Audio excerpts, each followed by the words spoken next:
नमस्कार, Bharat express UP पर आपका स्वागत है। मैं हूं हरिशंकर कुमार। दो पवित्र नदियों गंगा और यमुना के बीच बसा मेरठ अपनी खास राजनीतिक पहचान रखता है। आज़ादी की जंग की शुरुआत इसी मेरठ शहर से हुई थी। मेरठ समेत उत्तर प्रदेश की सभी 80 संसदीय सीटों पर राजनीतिक हलचल तेज हो चुकी है। पश्चिमी यूपी की मेरठ संसदीय सीट पर भारतीय जनता पार्टी का कब्जा रहा है। 1990 के बाद से ज्यादातर समय बीजेपी के पास ही यह सीट रही है और वर्तमान में भी यह सीट भगवा दल के पास ही है। खेलों से जुड़े अपने शानदार उत्पादों की वजह से मेरठ दुनिया भर में जाना पहचाना नाम है। साथ ही यह पश्चिमी उत्तर प्रदेश का प्रमुख व्यापारिक केंद्र है। मेरठ का नाम मय राष्ट्र से निकला हुआ माना जाता है, जिसका अर्थ होता है मय का प्रदेश। हिंदू पौराणिक मान्यताओं के अनुसार मय असुरों का राजा हुआ करता था। उसकी बेटी मंदोदरी रावण की पत्नी थी। यही नहीं, महाभारत काल में कौरवों की राजधानी हस्तिनापुर थी, जो वर्तमान में मेरठ जिले के अंतर्गत आता है। मेरठ जिले के तहत 5 विधानसभा सीटें हैं: किठौर, मेरठ कैंट, मेरठ, मेरठ साउथ और हापुड़ आती है। 2022 के विधानसभा चुनाव में बीजेपी ने 3 सीटों पर कब्जा जमाया था, जबकि 2 सीटों पर समाजवादी पार्टी का कब्जा रहा है। हालांकि 2019 के लोकसभा चुनाव के इतर 2022 के विधानसभा चुनाव में बहुजन समाज पार्टी और समाजवादी पार्टी के गठबंधन नहीं होने की वजह से हालांकि उसका फायदा कहीं ना कहीं बीजेपी को ही मिलता रहा है।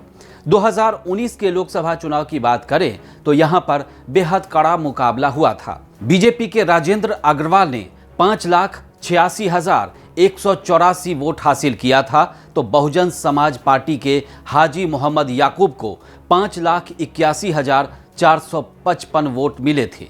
दोनों के बीच अंतर तक कड़ा मुकाबला हुआ। अंत तक उनके बीच कांटे की टक्कर रही और जीत आखिरकार राजेंद्र अग्रवाल के खाते में गई।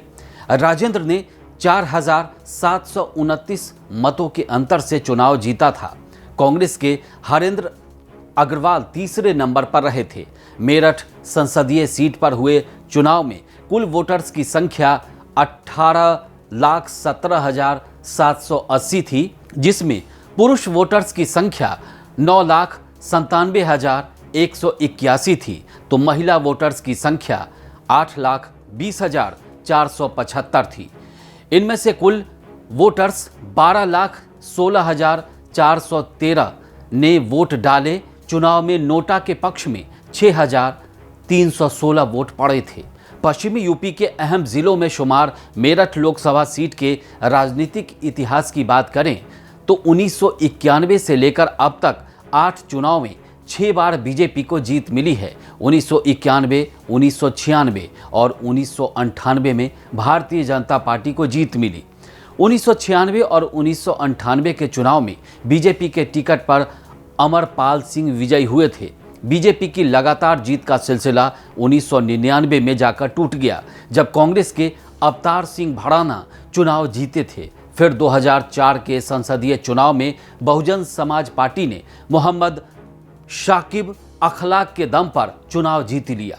फिर इसके बाद यहां पर बीजेपी ने जीत हासिल करने का जो सिलसिला शुरू किया, उसे कोई भी दल रोक नहीं सका। 2009 के चुनाव में राजेंद्र अग्रवाल ने 47,146 मतों के अंतर से बीजेपी के लिए जीत हासिल की थी। फिर 2014 में मोदी लहर में भी राजेंद्र अग्रवाल ने बीएसपी के अखलाक को 2,32,326 मतों के अंतर से हराया।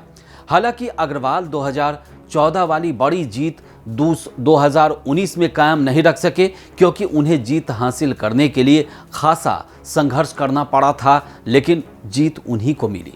करीब 5,000 मतों के अंतर से वो चुनाव जीत पाए थे। मेरठ क्षेत्र को दलित और मुस्लिम बाहुल्य वोटर्स का वर्चस्व माना जाता है।